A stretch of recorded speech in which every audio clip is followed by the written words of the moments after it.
L'intelligence artificielle. Rien que d'entendre ces mots, on imagine tout de suite un truc de science-fiction, super compliqué et surtout très loin de nous.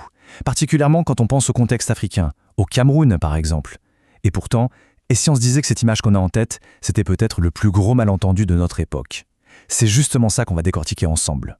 C'est une phrase qu'on entend souvent, hein. L'IA, c'est pour les Occidentaux, c'est compliqué, ça coûte une fortune. Ça résonne cette idée que c'est une technologie pour les autres, pour les pays développés, les multinationales, bref, un truc d'élite complètement hors de portée.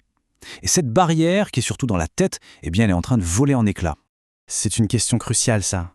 Et si, au final, le vrai blocage, ce n'était ni la technique, ni l'argent? Si le véritable obstacle, c'était juste cette idée qu'on s'en fait, cette croyance que ce n'est pas pour nous? Sauf que voilà, la réalité, elle, est complètement différente. Et c'est là que ça devient intéressant. Parce que derrière ce nuage de préjugés, la situation a radicalement changé. Il est vraiment temps de mettre à jour notre logiciel mental. Premier mythe à tomber, le prêt.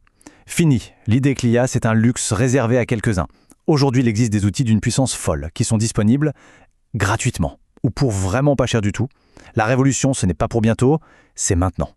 Et deuxième barrière qui saute, le matériel. On n'a pas besoin de supercalculateurs ou d'ordinateurs surpuissants, non.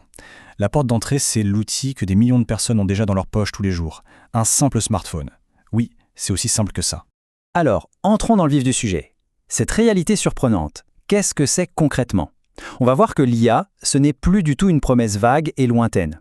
C'est une ressource bien réelle, accessible, là, tout de suite, pour qui est prêt à s'en emparer.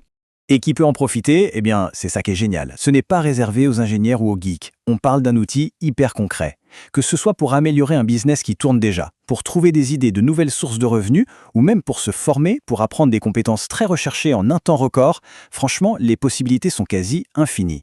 Ok, mais passons de la théorie à la pratique. Au quotidien, ça donne quoi, ces fameux usages concrets? Comment est-ce que ça peut nous aider, nous, tous les jours? On va voir que c'est beaucoup plus direct et simple qu'on pourrait l'imaginer.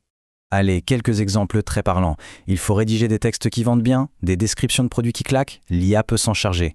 Plus d'idées pour les publications sur les réseaux sociaux? Hop, l'IA devient un générateur d'idées inépuisable. On veut apprendre à coder, à écrire, à gérer un projet, mais sans se ruiner en formation?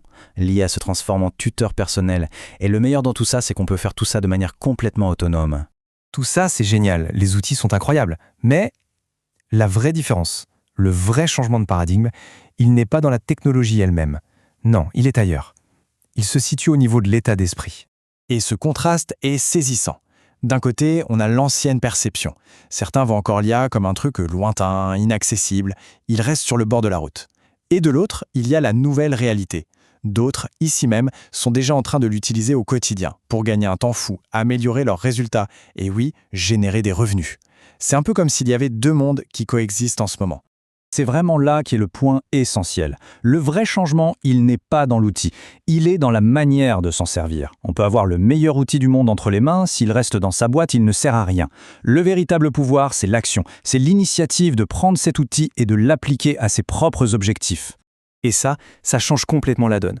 Ce n'est plus une question de niveau d'études ou de diplôme. La porte n'est plus fermée à double tour. Ce qui compte maintenant, c'est la curiosité.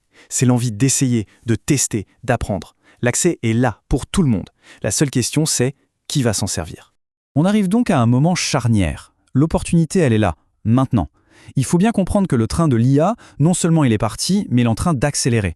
Alors rester sur le quai à le regarder passer, c'est un choix, mais c'est un choix qui a un coût. La question n'est plus de savoir quel est le risque d'essayer, la vraie question c'est quel est le coût de l'attente. 0. Voilà le coût pour commencer à explorer la plupart de ces outils d'IA. 0. C'est le prix de la curiosité. C'est le ticket d'entrée pour commencer à tester, à apprendre à se familiariser. Pour faire le premier pas, la barrière financière a tout simplement disparu.